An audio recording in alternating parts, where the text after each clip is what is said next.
Sir आमतौर पर ये सुनने में आता है, मित्र का प्रश्न है कि प्रेमियों के बीच में जो लड़ाई होती है उससे प्रेम बढ़ता है।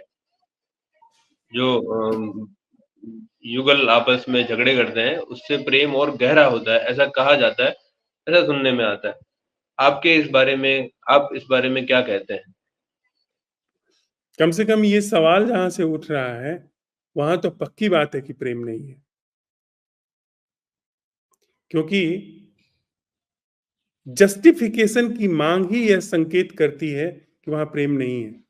वहां पर जो विकलांगता है कि उस संबंध से जो कि कलहकारी है, जिसमें हम निरंतर रूप से अपने को खींचा हुआ, चिढ़ा हुआ, जला हुआ, डरा हुआ, पकड़ा हुआ या पकड़ाया हुआ, पजेसिवनेस, क्रोधित हुआ पा रहे हैं उसमें। और अब साथ साथ ये भी पा रहे हैं कि असहाय, कि मैं रह भी नहीं सकता हूं अकेले, मार मार गुसैया तुम रे आशा, बार बार उसी को, तो वो उसी में रहना चाहते हैं। तो उसको जस्टिफाई करने के लिए हम ये कह रहे हैं कि लड़ाई झगड़े से प्रेम बढ़ता है, लड़ाई झगड़े से प्रेम पुष्ट होता है, वह लक्षण है, कहीं वहां से तो नहीं आ रही। अब अगर सच में ही कोई बड़े मीठे तरीके से आपस में लड़ झगड़ रहा है तो उसको कभी ख्याल भी नहीं आएगा ऐसे प्रश्न का कि उससे प्रेम घटता है कि बढ़ता है। वो लड़ाई झगड़े को का नाम ही नहीं उसके ख्याल में आएगा, वह बात ही नहीं उठेगी। पर यह बात अगर उठ रही है तो वहां से उठ रही है जहां जस्टिफिकेशन मांगा जा रहा है अपने रुग्ण संबंध को सही ठहराने के लिए, कि हाँ सही है, ये तो प्रेम का ढंग है, एक दूसरे को लड़ना झगड़ना। रात में मारपीट हो जाती है, रात में खूब गाली गलौज, और सुबह उठ करके प्रेम गलबहियां हो जाती है, सब रफा दफा हो जाता है। आप सोचिए सर जरा कि जिस चित्त में इतनी कड़वाहट है कि स्थिति गाली गलौज तक आ जाती है, स्थिति वो मीठापन नहीं है बीच अंदर। जब अगर सच में ही कोई मिठास से भरा तुनक और धुनक हो रही है तो उसके पीछे एक मिठास है, वो आदमी होश में है, वो चोट नहीं पहुंचाना चाह रहा है। लेकिन जिसमें आप बुरी तरीके से चोट पहुंचाना चाहते हैं, नष्ट कर देना चाहते हैं किसी को, उस वक्त वह क्या संकेत करता है कि आप अपने अंदर झुलसे हुए हैं, आपके अंदर गहरे घाव हैं, जिसके कारण आप दूसरे को चोट पहुंचा रहे हैं उस समय। फिर बाद में आप उसको प्रोसेस करते हो, आप अपनी चोट से, अपनी घाव से अपने अंदर एक विकलांगता महसूस करते हो, जीवन को खोजने का साहस नहीं है, शोध का साहस नहीं है, क्षमता नहीं है। तब आप जो जैसा है उसको जस्टिफाई करने के लिए या तर्क लेकर के आते हो कि प्रेमी लोग तो लड़ते झगड़ते रहे। ऐसा दुखी, ऐसा चोटिल चित्त प्रेम के लिए कैसे पात्र हो सकता है? प्रेम के लिए बड़ा स्वस्थ चित्त चाहिए, बड़ी उसमें ऐसा पात्र चाहिए, प्रेम जैसी पावनता, प्रेम जैसा जीना महीन पदार्थ, अगर उसको थोड़ी देर के लिए भाषा में कहें, वह ऐसे पात्र में नहीं टिक सकता है जिसमें कि सब तरीके से कहीं भय का छेद है, कहीं क्रोध का क्षेत्र है, कहीं डाउट संदेह का छेद है, कहीं कुछ है, कहीं कुछ है, कहीं यहां जला है, कहीं वहां बुना है। ऐसे चित्त में प्रेम कैसे टिक सकता है? पर हम जस्टिफिकेशन चाहते हैं क्योंकि साहस नहीं, क्योंकि कंडीशनिंग इतनी प्रगाढ़ है कि इस रिश्ते का मतलब यही होता है, रिश्ते के ढंग का मतलब यही होता है, और कोई रिश्ता नहीं होता है। न उतना साहस है, न उतनी क्षमता है कि हम जीवन के सच को उघाड़ें, जो झूठ हो उसको एक तरफ सरकाएं और संबंध के उस स्वरूप में प्रवेश करें जो कि असल है, नैसर्गिक है, जो सच में प्रेम है। वैसा नहीं है तो अब घूम फिर करके जस्टिफिकेशन मांगा जाता है, जस्टिफिकेशन दिया जाता है कि ये तो स्वभाव है।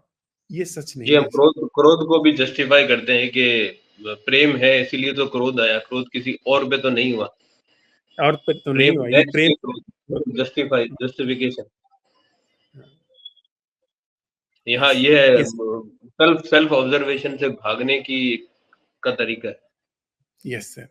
क्योंकि वहाँ उस समय फिर वो जब वो क्रोध आके चला जाता है तो फिर जो उधड़े हुए धागे होते हैं वो विचलित करते हैं, और उस विचलन को दबाने के लिए हम ये जस्टिफिकेशन लेकर आते हैं कि प्रेम है इसलिए क्रोध। हाँ जी। और इसका मतलब यह भी नहीं हम कह रहे हैं दिलीप भाई कि प्रेम नहीं है, प्रेम नहीं उघड़ सकता है। आप प्रेम को उघाड़ना चाहें, थोड़ा कल हम लोग कबीर साहब को सुन रहे थे ना कि अगर सच में प्रेम चाहते हो तो दुई को दिल से दूर करो, हृदय से दुई को दूर करो, द्वैत को हृदय से दूर करो। हमन है इश्क मस्ताना, हमन को होशियारी क्या। अंत में वो यही बात कहते हैं कि दुई को दूर करो। उसी व्यक्ति से मैं कह रहा हूं कि घर से एक तिल भी बाहर जाने की जरूरत नहीं। उसी व्यक्ति से जिसे आप पति कहते हैं, उसी व्यक्ति से जिसे आप पत्नी कहते हैं, जिसे माता कहते हैं, जिसे पिता कहते हैं, जिसे बाल बच्चा कहते हैं, उसी के साथ व्यक्ति वही है। व्यक्ति बदलने की जरूरत नहीं है, वो तो बेवकूफी है। उसी व्यक्ति के साथ आप संबंध का एक बिल्कुल अभिनव तल पाएंगे जो माइंड क्रिएटेड नहीं, मन से बना नहीं।